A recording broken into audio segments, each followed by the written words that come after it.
What's up, guys? I think I'm live. Doop boop ba doo.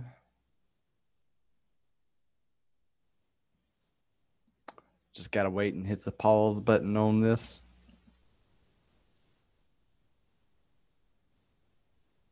Yep, I am live.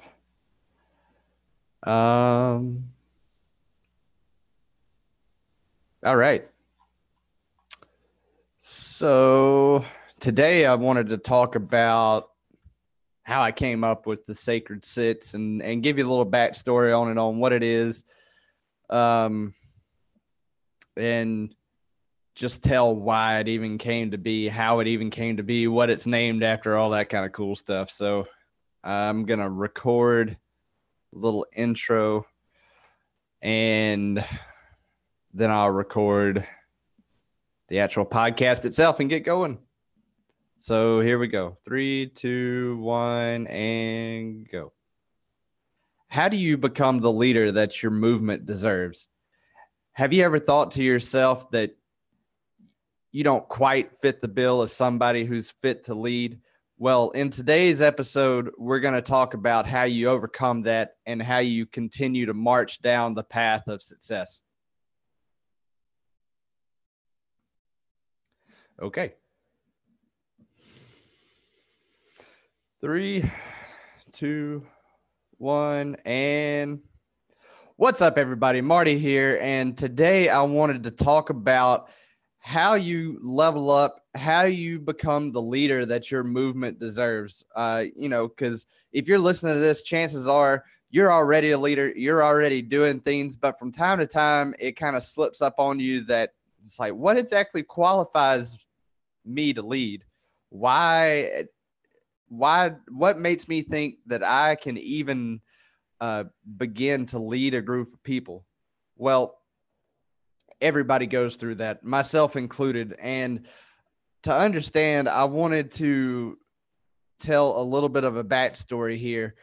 Um, I remember whenever I first got started on this entrepreneurial journey, it followed this summer to where I had quit my job teaching school, and there was a whole summer to where I pretty much just became a recluse and didn't come out, didn't do anything at all. I moved back in with my wife. We had been separated, not in our marriage, but separated physically. We were living in two different places. And one of the things that I did while we were separated just to occupy my time was I became highly addicted to playing the game of health and fitness. So much so that I overdid it. And you would think it'd be kind of hard to overplay the game of health, but it can happen. You can overdo fitness, and that's for sure what I had done while I was still teaching school. I remember I'd come home every day, and back then I would wake up like just in time to get ready, just in time to go out the door and be at school on time, and I would wait until I got home in the afternoons. Every day I'd come home, eat my snack, which was like an apple and peanut butter, apple and almond butter. And I would get to training doing UFC Fit or P90X or Insanity or something right after that. And that was my end of the day. And I loved doing it.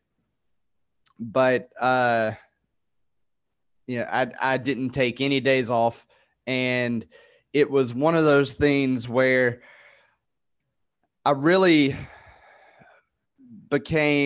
started using it to kill the negative emotions that were going on throughout this time. Because this whole time I was convinced that my wife was going to leave me. I was convinced that I was a loser. I was a fuck up. I was somebody who had gone to college for 6 years to become a teacher, and I was on my way out of that. And it there was a lot of pain there, and there were a lot of things I needed to address.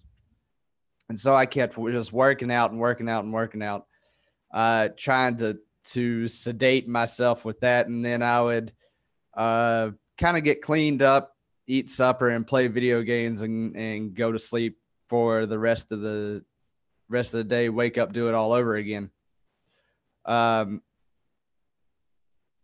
So whenever I moved back in, that was still going on. And that was literally my answer to everything, was like, feeling kind of bad, go work out. While there is some good use to that and some health, what am I trying to say here? What's the best way to say this? So obviously you should work out, but you should not, it started at like once a day. And as I got better, like I kept going, I kept progressing, I kept leveling up, and it felt good. And I kept going and going and going. And I never would look at any of the other games. I never would look at the game of wealth. I never would look at the game of relationships beyond just having it as a tame relationship with my wife. We didn't hate each other, but I felt the distance there, and I felt like I hung so much pride and so much significance on being healthy that I was kind of toxic to the people around me whenever they didn't feel the same way about it.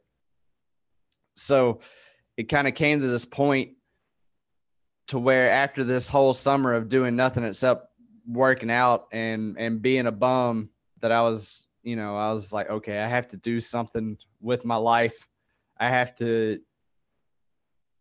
got to be something. I got to be somebody again. And so I had done all this with my health and decided to become a nutrition counselor, got certified underneath the Dolce diet. And we moved up to Olive Branch, Mississippi, where we are now.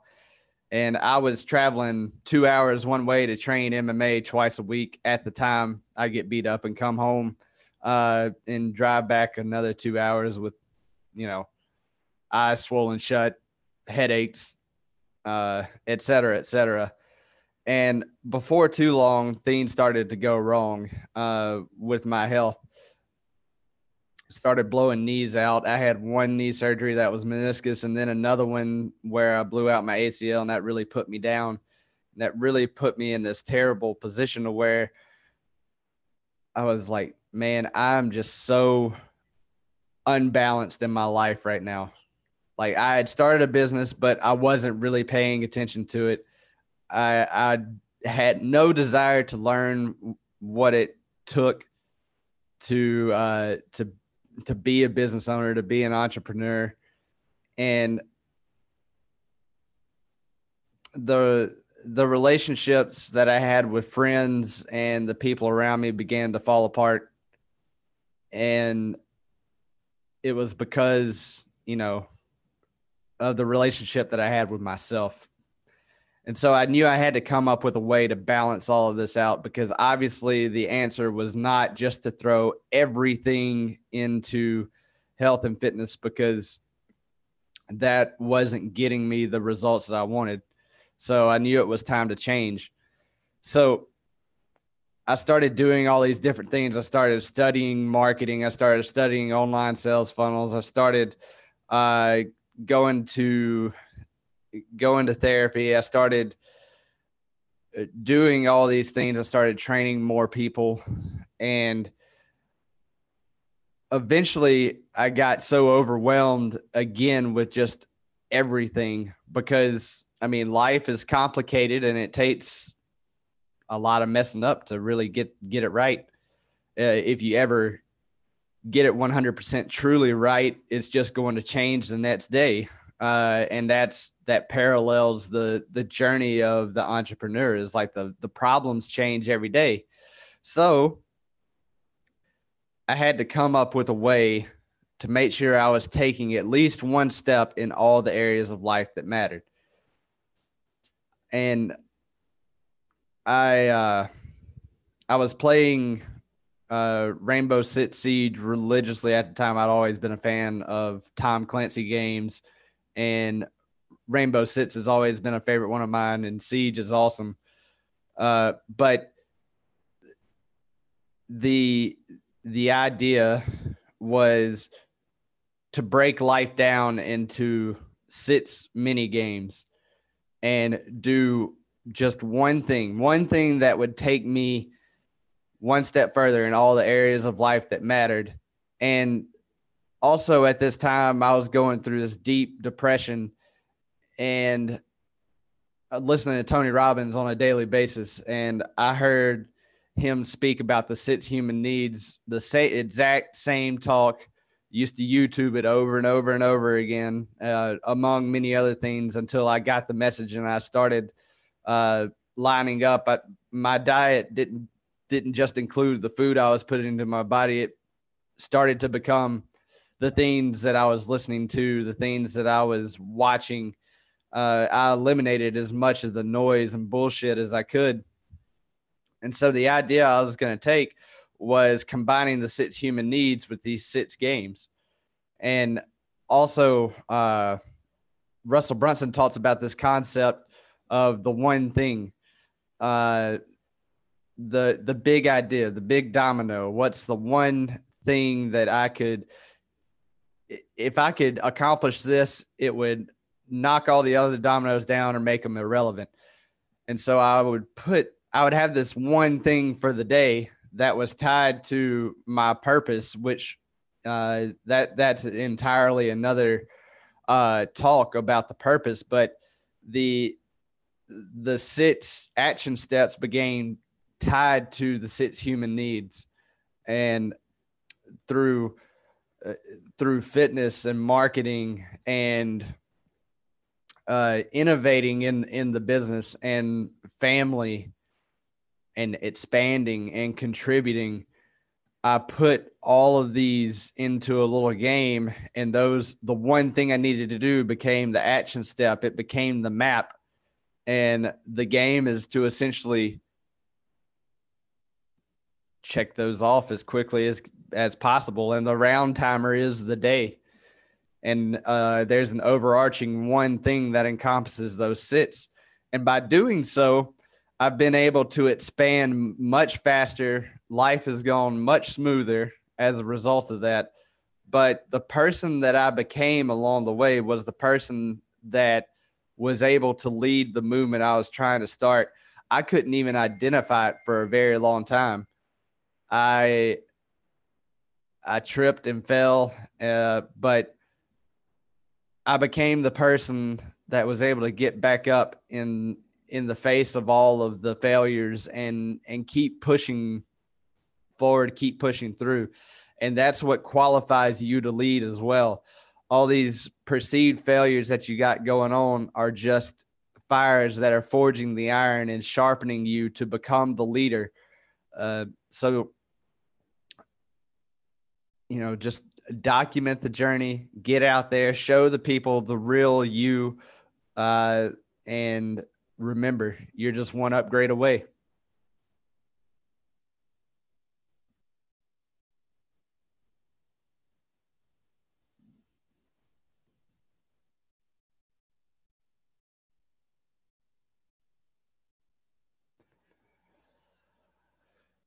All right. That's it.